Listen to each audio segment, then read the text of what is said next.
Assalamualaikum, salam sejahtera. Selamat datang kembali di channel cerita horor dan history.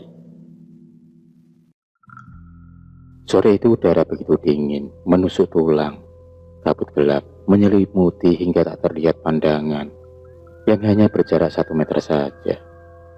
Sunarse, gadis kecil berwajah manis itu, masih terlihat asik bermain dengan boneka kayu buatan ayahnya. Pekerjaan kedua orang tuanya yang menjadi buruh tani mengharuskan mereka pulang sampai menjelang maghrib. Meski upah yang diterima hanya bisa untuk menutupi kebutuhan sehari-hari, tapi mereka tetap bersyukur. Pak Topo, laki-laki berumur 45 tahun itu, hanya bisa pasrah menerima takdir yang dia jalani sekarang. Wajahnya tampak lebih tua dari usianya. Kulit hitam dan kumis tebal serta badannya yang kurus semakin menambah kesan kalau Pak Topo adalah golongan masyarakat di bawah kemiskinan. Suatu hari anak pertama Pak Topo yang kecil mengalami musibah. Penyakit epilepsi yang diderita anaknya tersebut kambuh. Tubuhnya tiba-tiba kejang dan matanya melotot tak berkedip. Dan sayangnya orang terdahulu tak mempercayai ilmu kedokteran.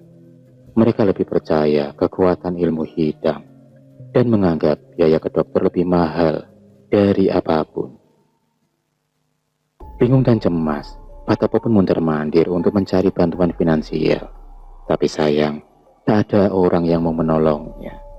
Karena para tetangga tahu, kalau jangankan membayar hutang, untuk biaya makan saja, Pak Topo harus mengutang dulu di warung terdekat. Lelah dan letih, Pak Topo hanya bisa duduk sambil memegangi kepalanya. Sedangkan di tempat lain, yaitu Bu Ijah, sedang memangku anak sulungnya. Sebenarnya anak sulungnya itu sudah berumur 18 tahun. Umur di mana anak sudah bisa membantu kedua orang tuanya. Tapi sayang, Tarsiman tumbuh menjadi anak yang berkebutuhan khusus. Dan orang-orang menyebutnya kalau Tarsiman kesambet waktu masih bayi. Dalam kebingungan tak kenapa Pak Topo berpikir untuk menemui seorang terkaya dan tersohor di kampungnya. Dialah Pak Karto, penguasa tak tertulis di desa Kebun Turi. Rentenir kejam, bengis, dan tak berberi kemanusiaan. Sebenarnya Bu Ijah sudah melarang keras Pak Topo untuk berhubungan dengan orang tersebut. Tapi usahanya sia-sia. Pak Topo tetap dalam pendiriannya, tanpa dia sadari ada bahaya yang akan mengintainya kalau berurusan dengan Pak Karto.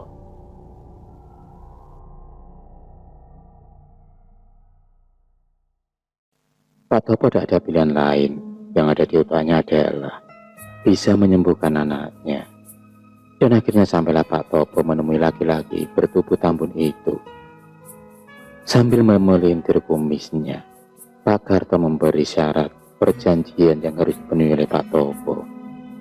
Kedua laki-laki tersebut berjabat tangan, tanda kesepakatan sudah disetujui oleh kedua belah pihak. Pak Topo pun kemudian pulang dengan hati gembira. Ada sebuah uang di tangannya, berharap anaknya dapat sembuh kembali.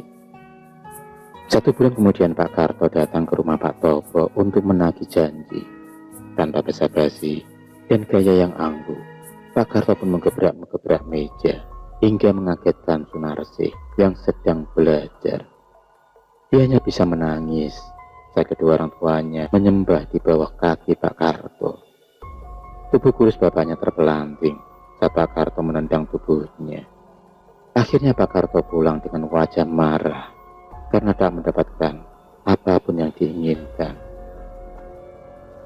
1 bulan, 2 bulan, dan kejadian seperti itu terulang setiap kali Pak Topo tak dapat membayar hutang-hutangnya. Bahkan Pak Karto akan menjual apapun yang ada di dalam rumah Pak Topo. Dan akhirnya kejadian memilukan pun terjadi. Bu Ijah dibawa ke rumah Pak Karto untuk dijadikan jaminan hutang-hutang Pak Topo. Dan tentu saja Bu Ijah akan dijadikan budak oleh keluarga Pak Karto. Keluarga Pak Topo benar-benar terpuruk, apalagi setelah kejadian itu. Anak sulung Pak Topo meninggal karena salah penanganan.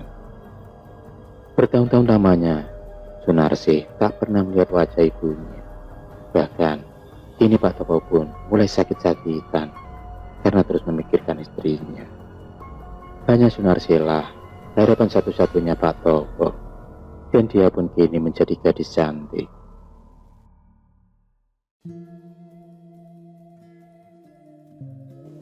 Dua tahun Sunarsi sudah pergi merantau ke kota, dan dia pulang dengan senyum bahagia karena masih bisa melihat ayahnya. Mereka pun berpelukan melepas rasa rindu. Sunarsi gadis kecil berkepang dua itu kini benar-benar tumbuh menjadi wanita cantik yang modern. Paras manis serta senyum menawan itu mampu menaklukkan hati para laki-laki desa. Tapi sayang, tak ada satupun laki-laki yang mampu menaklukkan hatinya.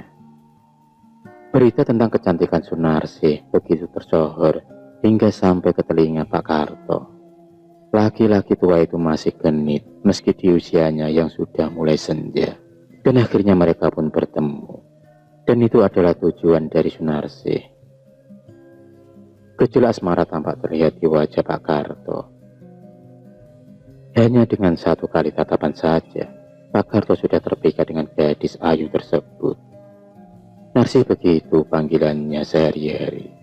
Dia mulai merencanakan aksinya, dan tak butuh waktu lama, dia pun berhasil menggoda Pak Karto dan membawanya pulang ke rumah. Laki-laki tua itu duduk di bangku reot, sedangkan Narsi pergi ke dapur untuk menyeduh kopi. Setelah kopi diseduh, Narsi pun memotong-motong 3 helai rambut sebelah kirinya dan memotong kuku tangan serta kakinya. Selepas itu, dia mengambil sento untuk membakar kedua bahan tersebut di atas bara api, dan tentu saja disertai dengan rapalan doa-doa. Setelah terbakar, kuku dan rambut tersebut pun berubah menjadi abu, dan secepatnya Narsi mencampurkannya ke dalam kopi milik Pak Karto. Dan benar saja, Pak Karto pun langsung tergila-gila dengan gadis desa tersebut. Tirakat ritual untuk menundukkan laki-laki yang dia inginkan pun berhasil. Pak Karto mendekatkan tubuhnya ke arah Sunarsi. Dia mulai bertingkah genit. Jemari tangannya yang genit mengarah ke dagu Sunarsi. Pak Karto sudah kehilangan kesadarannya. Yang ada di otaknya adalah kecantikan dan kemolekan Narsi. Pelet yang sudah Narsi ritualkan ternyata berhasil sempurna. Pak Karto seperti anjing penjaga yang setia pada tuannya. Dia akan merasa hampa kalau tak melihat Sunarsi sedetik saja. Apapun akan dilakukannya, asal bisa dekat dengan Sunarsi.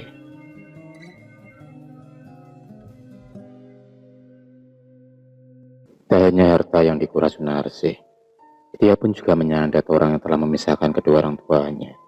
Dan yang lebih menyakitkan lagi, banyak orang mengatakan kalau Bu Ijah juga dijadikan budak nafsu oleh Juragan Karto. Narsi rela hilang keperawanannya demi memuluskan aksinya. Malam itu tepat malam Jumat Wage, Narsi mengambil sebaskom berisi kembang dari 7 mata air yang berbeda. Dia pun berendam lalu membasuh mukanya sebanyak 7 kali. Tepat di jam 3 dini hari, dia pun mengambil boneka bertuliskan nama Karto. Boneka berbalut kain kapan itu lalu ditusuk menggunakan jarum. Dan benar saja, di tempat yang berbeda, Pak Karto mendadak kesakitan. Tubuhnya serasa ditusuk dengan benda tajam. Dan kejadian itu berulang kembali setiap waktu lewat jam 12 malam. Dan yang membuat aneh, wajah Narsi selalu menari di atas khayalannya. Pak Karto pun semakin dibuat tergila-gila dengan wanita tersebut. Pak Karto sudah tak bisa menunggu waktu lama lagi untuk mempersuntingnya. Meski usia yang terpaut lumayan jauh, tapi dia yakin Narsi adalah istri terakhirnya. Tanpa basa-basi Pak Karto pun langsung melamar wanita pujanya itu. Tapi ternyata tak segampang itu untuk mendapatkan cinta Narsi. Pak Karto harus rela memberikan separuh hartanya untuk wanita idamannya itu. Dan syarat yang terakhir adalah Pak Karto harus mengusir istrinya keluar dari rumah mewahnya tanpa membawa sehelai apapun.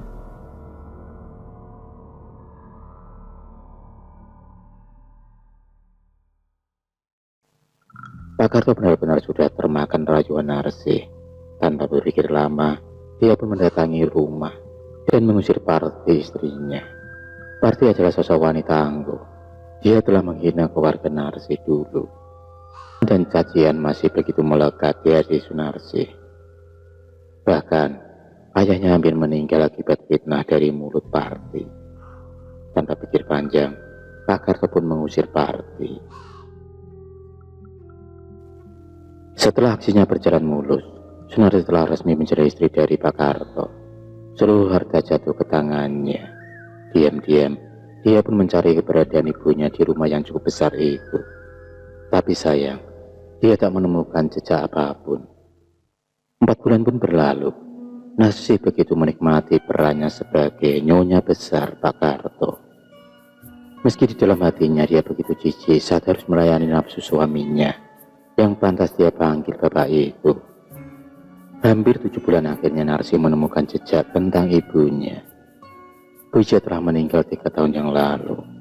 Dia ditemukan mati di dalam gudang lantaran tak kuat siksaan demi siksaan dari Pak Karto.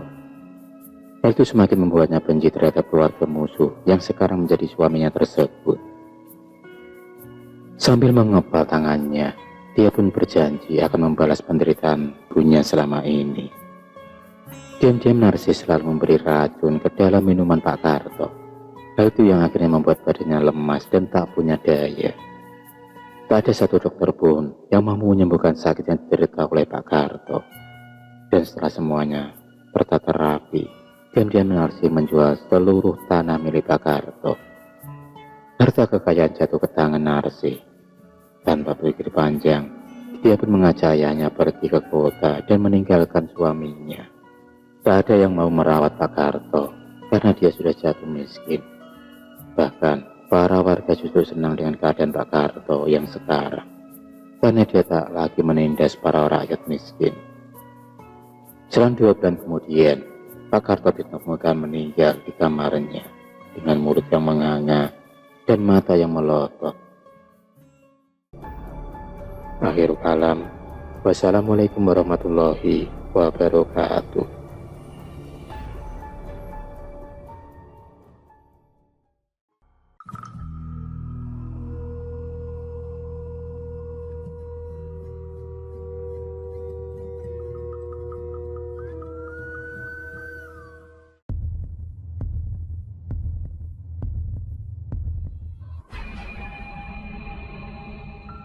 Terima kasih sudah menonton video cerita bergambar ini. Klik subscribe untuk terus berlangganan video-video cerita bergambar selanjutnya. Semangat berkarya.